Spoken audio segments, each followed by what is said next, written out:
नमस्कार दोस्तों, स्वागत है आपका आईपीओ विद प्रॉफिट में। आज हम एक ऐसे टॉपिक पर बात करने वाले हैं जो हर आईपीओ इन्वेस्टर को समझना जरूरी है। जब भी कोई नया आईपीओ मार्केट में आता है, सोशल मीडिया पर एक्साइटमेंट देखने लायक होती है। लोग जीएमपी देखते हैं, सब्सक्रिप्शन नंबर्स देखते हैं और लिस्टिंग गेन्स के सपने देखने लगते हैं। लेकिन क्या आपने कभी से सोचा है कि जिस आईपीओ में आप पैसा लगा रहे हैं उसका असली पर्पस क्या है? क्या कंपनी सच में ग्रोथ के लिए पैसा रेज कर रही है या प्रोमोटर्स और अर्ली इन्वेस्टर्स अपना स्टेक बेचकर एग्जिट कर रहे हैं? आज हम आईपीओ मार्केट के इसी डार्क साइड को समझेंगे। सबसे पहले एक बेसिक सवाल, आईपीओ होता क्या है? आईपीओ यानी इनिशियल पब्लिक ऑफरिंग, जब प्राइवेट कंपनी अपने शेयर्स पब्लिक को ऑफर करती है। थ्योरी के हिसाब से आईपीओ का पर्पस कंपनी के एक्सपेंशन के लिए कैपिटल रेज करना होता है। कंपनी नई फैक्ट्रीज बना सकती है, डेट रिड्यूस कर सकती है, टेक्नोलॉजी अपग्रेड कर सकती है या बिजनेस एक्सपैंड कर सकती है। ये आईपीओ का आइडियल पर्पस है, लेकिन हर आईपीओ में ऐसा हो ये जरूरी नहीं है। पिछले कुछ सालों में इंडिया आईपीओ मार्केट दुनिया के सबसे एक्टिव आईपीओ मार्केट्स में से एक बन गया है। रिटेल पार्टिसिपेशन बढ़ा है और देमत अकाउंट्स रिकॉर्ड लेवल पर पहुंच गए हैं। इस बूम का फायदा कंपनीज के साथ साथ प्रोमोटर्स और प्राइवेट इक्विटी इन्वेस्टर्स ने भी उठाया है। और यही वो पॉइंट है जहां रिटेल इन्वेस्टर्स को अलर्ट रहना चाहिए। अब समझते हैं ऑफर फॉर सेल यानी ओएफएस।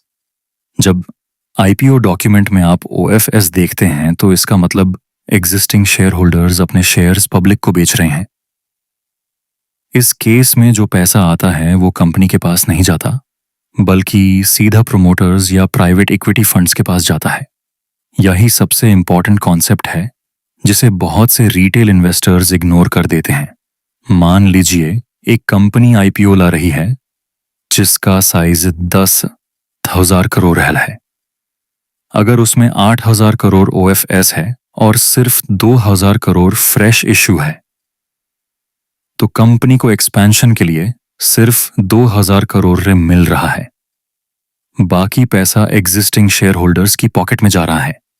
अगर प्रोमोटर्स खुद इतना बड़ा स्टेक बेच रहे हैं तो क्या रिटेल इन्वेस्टर्स को कॉशियस नहीं होना चाहिए? मैं ये नहीं कह रहा कि हर ओएफएस वाला आईपीओ बुरा होता है। कई सक्सेसफुल कंपनीज ने भी ओएफएस के साथ आईपीओ लॉन्च किए हैं। लेकिन इन्वेस्टर को यह समझना चाहिए कि कंपनी पैसा किस पर्पस के लिए रेज कर रही है। अगर आईपीओ का मेजर पार्ट ओएफएस है तो आपको सवाल पूछना चाहिए कि प्रोमोटर्स इतना स्टेक क्यों बेच रहे हैं। अब बात करते हैं फॉरेन इन्वेस्टर्स और प्राइवेट इक्विटी फंड्स की। जब स्टार्टअप ग्रो करती है तो अर्ली स्टेज इन्वेस्टर्स उसमें पैसा लगाते हैं और वक्त के साथ वेट करते हैं। जब कंपनी का वैल्यूएशन हाई हो जाता है और आईपीओ का मौका मिलता है तो वो अपने शेयर्स बेचकर प्रॉफिट बुक करते हैं। ये बिजनेस का नॉर्मल पार्ट है, लेकिन रिटेल इन्वेस्टर्स को समझना होगा कि जब स्मार्ट मनी एग्जिट कर रहा है तो फंडामेंटल्स ध्यान से इवैल्यूएट करने चाहिए। आजकल सोशल मीडिया पर एक डेंजरस ट्रेंड देखने को मिलता है। लोग सिर्फ जीएमपी देखकर आईपीओ अप्लाई कर देते हैं। अगर जीएमपी हाई है तो लोग सोचते हैं लिस्टिंग गेन पक्का है, लेकिन जीएमपी टेम्पररी सेंटिमेंट होता है। Long term wealth creation company के बिजनेस पर डिपेंड करता है। कई आईपीओज लिस्टिंग के बाद गिर गए क्योंकि इन्वेस्टर्स ने सिर्फ हाइप देखी थी, फंडामेंटल्स नहीं। अब सवाल आता है कि कुछ कंपनीज आईपीओ पोस्टपोन क्यों कर रही हैं। इसका एक सिंपल रीजन है वैल्यूएशन। मार्केट वॉलेटिलिटी से एक्सपेक्टेड वैल्यूएशन नहीं मिलता। कई मैनेजमेंट टीम्स लिस्टिंग को पोस्टपोन कर देती हैं, जो वीकनेस का सिग्नल भी हो सकता है या सिर्फ टाइमिंग इशू भी हो सकता है। आज के मार्केट में कई कंपनीज पब्लिक मार्केट में तब आ रही हैं जब उनका वैल्यूएशन ऑलरेडी बहुत हाई हो चुका है। इसका मतलब अर्ली इन्वेस्टर्स ने प्राइवेट स्टेज में ही बहुत पैसा बना लिया है। जब रिटेल इन्वेस्टर आईपीओ में एंट्री करता है तब कई बार वैल्यूएशन काफी स्ट्रेच्ड होता है। इसी वजह से लिस्टिंग के बाद रिटर्न्स लिमिटेड हो सकते हैं। अब बात करते हैं वार्निंग साइंस की।